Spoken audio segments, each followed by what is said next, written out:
Morning, I hope you're all well.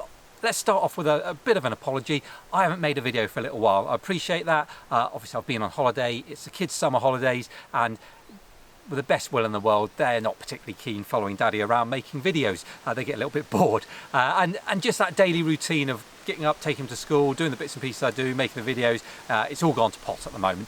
But that's not to say we won't get back into the groove of things. I've got all sorts planned. Hopefully if the things planned come off over the coming weeks and months, we're going to meet quite a few interesting people, look at some different cars, hopefully have some quite interesting videos for you to watch, but that's for another day. Today's video is, you know, I probably wouldn't have made it if it hadn't have been for some of the comments I got in the video I made about the cost comparisons of an electric car to a nice car. The comment section on that, I had so many comments. I got to the point where actually I got bored replying to the same comment over and over again. I replied to it so many times, and that was basically along the lines of, you haven't included the most important cost, and that is replacing your battery. And generally that was added with every 5 years. Well, for me, I don't know if there's been something in the news somewhere in the world recently that sparked all this, because I haven't heard that argument for a long time. And I appreciate, way back when, the original Nissan Leafs, the old chemistry that was in the batteries then, it was different. I appreciate they don't have thermal management on them. I appreciate all these different things around extremes of temperature. Yes, of course, if you live in the desert somewhere, it's going to affect your battery. If you live in a freezing cold area, it's going to affect your battery. But I'm just kind of a normal family person in a normal area with normal temperatures. How does that affect my battery? And as I say, I probably wouldn't have said any more about it if it hadn't been for the fact that I came back from my holiday, I was driving my car and just by chance looked down and realised I've just gone through 40,000 miles. So 3 years and 2 months, 40,000 miles in a 2015 24 kilowatt hour Nissan Leaf. So I thought these two things come together lovely. I can do an overview of my car to explain how I've got on in the last 3 years, and more importantly, what's the battery like and what's it cost me.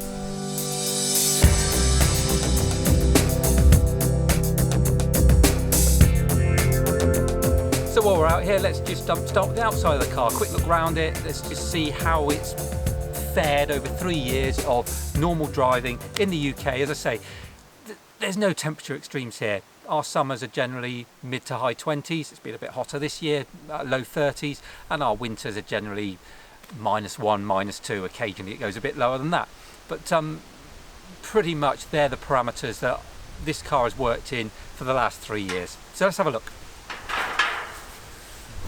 So as far as bodywork is concerned, actually it's really good. Now obviously Nissan had a go at pulling the bumper off for me. You see that in a previous video, but that's all fine now. The paint is really good, there's no real blemishes, marks, there's nothing to worry about on it. I clean it once a month, twice a month if I'm feeling like it. It doesn't get particularly well looked after. You know, I don't spend hours on this car cleaning it, looking after it. It's a workhorse. You know, this car was bought to replace actually a Renault Twingo of all things. We did 6,000 miles a year in it. It was a little runaround car. I expected to do the same in this. That's why I bought it. And here we are, I'm doing over 12,000 miles a year in it. So it has really become our main car.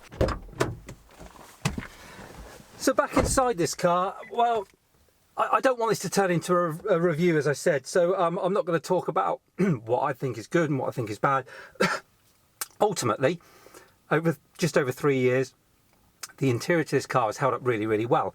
Bear in mind, I've got 2 young children who like to think that there's nothing wrong with eating their dinner in the car and then sharing it with the car and then leaving whatever wrapper that dinner was in the car. So that happens quite regularly, despite what I say to them. All I tend to do is just get a dishcloth and wipe the seats. Now, I appreciate the leather seats. This is the Tecna. But it makes life so easy, and that really is all I do in here. I give it a wipe round every now and again when I clean the outside. So it's not, I say, particularly well cared for. Of course it's cared for, but it's not like I detail it every week or so. It is a family car that gets used like a family car. So the interior then as a whole has held up really well. There's no scratches, marks, there's no rips, there's no tears, there's nothing really to report in here outside of it's held up well for 3 years. let's get on to the interesting stuff then. So this is what you want to know. How is this battery held up? And the only way to work that out is by using Leaf Spy. So I've got my OBD2 plugged in already. So if I turn it on, fire that up, and I'll bring the app up, and let's have a look. So while we're waiting for the app to sync with the OBD2, let's talk about the figures of this car. I've had it for 3 years and 2 months. I've done 40,182 miles. Now, the reason I want to talk about this side of it, as I said before, is because people are saying that after 5 years you need to replace your battery. Well, okay, I've only done just over 3 years, but this will give us a good idea. By that reckoning, my battery should be maybe like come up to a third left in it. Well, let's see if that is the case, and let's see if I've got anything to worry about or whether I can continue using my car. So we have connected. So let's go across to the screen that tells me the most interesting thing, which is my state of health at this point is 91.4%. So in 40,000 miles, I've lost 8.5%. So for all those people that think that this battery is going to need replacing after 5 years and it's going to be a great cost, there you go, proof's in the pudding. I've got no concerns. I never have had any concerns. These things come with great warranties. The fact that a manufacturer put that kind of warranty on does show that actually you've got nothing to worry about. And although I haven't done it recently, I have spoken to my Nissan dealer about it before and just asked the question, over the years, how many people have you had come in with batteries that have needed replacing? And at that point they said nobody. And that's quite a decent sized Nissan dealer that sell a lot of electric cars. So there you are. Without interrogating Leaf Spy too much further, that's all I wanted to know. And on my dashboard, I'm still showing the full 12 bars. So I had a pretty good clue that it was going to be all right. So that is the battery, nothing to worry about. The next thing I want to talk about is the cost. And looking over the 3 and a bit years, what has this car cost me in not just the electricity I've put in to power it, but also servicing costs and the other things that you have to put into a car, tyres, windscreen wipers, that sort of thing. So let's look at the costs. Now, can I just at this point say, I'm sorry this video is jumping all over the place. 1 minute I'm parked, next minute I'm driving. I've got 2 or 3 hours where I've had to nip out and do a few things, so I'm trying to fit this video in around it. So bear with me. As soon as I stop at the next place, I will go through all the costs with you. Okay, another brief interlude to give you some costings. So I'm going to work this out. What I'll do, I'll give you a brief rundown of some figures, but ultimately I'll give you at the end what it's cost me per month, roughly speaking, over the 38 months that I've had this car. So as far as charging and home electrics concerned, I've got a separate little meter that attaches to my main fuse box, and that gives me a digital readout about how many kilowatt hours I've put into my car. Now, I have at various points plugged other electric cars in. Very rarely. I had that Tesla for a week. I plugged that in a couple of times. I had the new Nissan Leaf not so long ago for a week. I plugged that in a couple of times. And I've had the odd car every so often. But it's been quite minuscule in comparison to the amount of times that I've had this plugged in. And it probably balances out with the amount of times that I've plugged this in at various places and got free charges. It probably balances it. So I'm going to ignore that and just say that all the electricity I've used at home has gone into this car. Give or take, we're within a few kilowatt hours. So at home, over the 3 years and 2 months, I have, working out on my average electric bill, I've put in £1,480 worth of electric. That's working out at 13p per kilowatt hour. To be honest, it has been a lot cheaper. I'm going to try and work these figures out going with kind of maximum costs that I possibly can, so I don't give you a skewed figure. Actually, if anything, this will be slightly more expensive than what I've paid. During that time also, I've had Ecotricity or Electric Highway. I've used their rapids when I've been out and about, and I have a subscription with Polar. I haven't had that from day one. Initially, I think the first 6 months were free.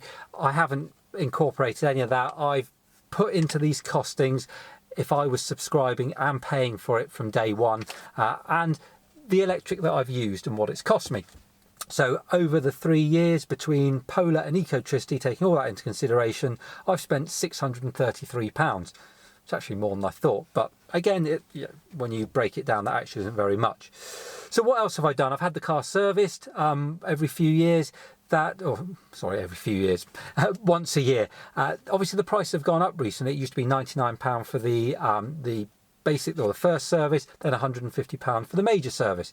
It's now £150 for the basic service and £200 for the major service. But I've put the costings in of what those services cost me at the relevant times, and that's £399 over the 3 years. I've also had an MOT. That's another 45-ish pounds. I've had 4 new tyres put on it. Now again, I went for quite expensive tyres because I wanted a good brand tyre that was quiet and fuel efficient. So 4 tyres for me was £432. I've had a Bosch wiper blade put on. I spent £10 on that. So that actually covers all the costs of everything that I've had done to this car over the 3 and a bit years. That has cost me a grand total of actually £1 short of £3,000. So we'll call it £3,000. Now, if I was then to divide that into a monthly amount, so 38 months, that comes out at a few pence under £79 a month. So when you take all of that into consideration, my running costs, everything is in there. £79 a month to 12,000 miles a year, or just over 12,000 miles a year. I think that's pretty good. And I'll be surprised if I could find a nice car that could do it for a similar amount, because nothing really's gone wrong with this car. Nothing major, nothing that I've had to pay for. These are things, windscreen wipers and tyres. Well, you'd be doing that on a normal car anyway. You might then have to start now considering exhaust pipes and things like that. I don't know. So that's what it's cost me, and that gives you an idea of the running costs of, especially if you're now looking at a second-hand Nissan Leaf similar to mine. That's what you can expect to pay. And I don't think that's too bad at all. So that's all I wanted to cover off today. Don't worry about your battery. It's not going to let you down after 5 years. What were we, 91% with over 3 years, 40,000 miles. That's not suddenly going to drop off. So don't worry about it. The normal people that drive these cars in normal ways, not in extremes, they're absolutely fine. And less than £80 a month to run it.